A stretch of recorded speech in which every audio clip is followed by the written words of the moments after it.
À la Fédération camerounaise de football, on a nos tribunes. Il y a le site internet, il y a la page Facebook, il y a un groupe WhatsApp, FECAFoot Community. Il y a même des communiqués de presse qui sont signés et qui peuvent être déposés dans les radios et qui portent quand même la signature d'un haut responsable de la fédération. Aucun de ces canaux n'a été utilisé pour la divulgation de ces documents. Je note quand même qu'il y a comme un hasard calculé entre le communiqué du ministre qui parle du paiement des primes et la divulgation de ce document. Vous et moi, nous sommes dans les réseaux sociaux et nous savons quelle est la proximité qu'il y a entre certains hauts responsables du gouvernement et ceux qui ont publié ces documents. Je pense que tout le monde sait d'où sont venus les documents et je pense que là-bas même, c'est devenu un sport favori. Les lettres du ministre d'État, secrétaire général de la présidence de la République, donnant instruction de nommer Rigobert Song ont été publiées. La lettre du secrétaire général donnant instruction de renouveler le contrat de Conceição a été publiée. Régulièrement, les gens le font.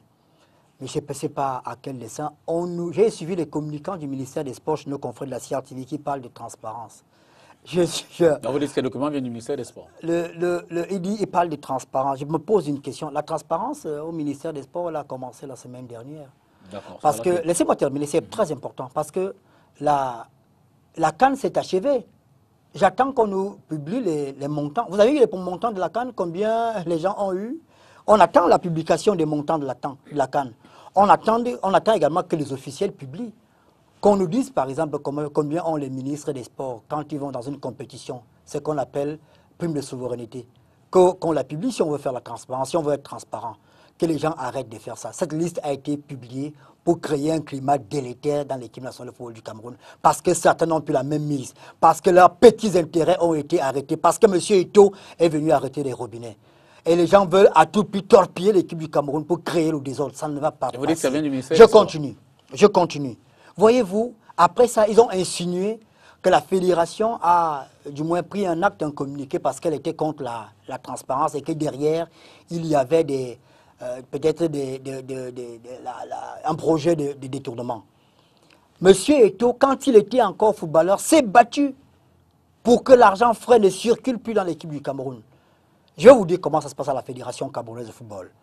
Monsieur Moutazé, ministre des Finances, brillant, a choisi un de ses meilleurs agents qu'il a envoyé à la Fédération camerounaise de football. Parce que l'agent comptable de la Fédération camerounaise de football, c'était un monsieur qui est bon pour parler de manière prosaïque ou de manière triviale. Il est compétent.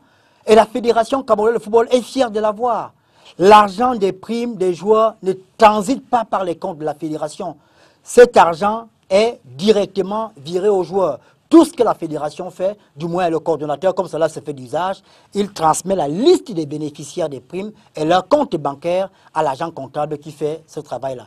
L'agence comptable a des bureaux à la fédération qui travaillent normalement.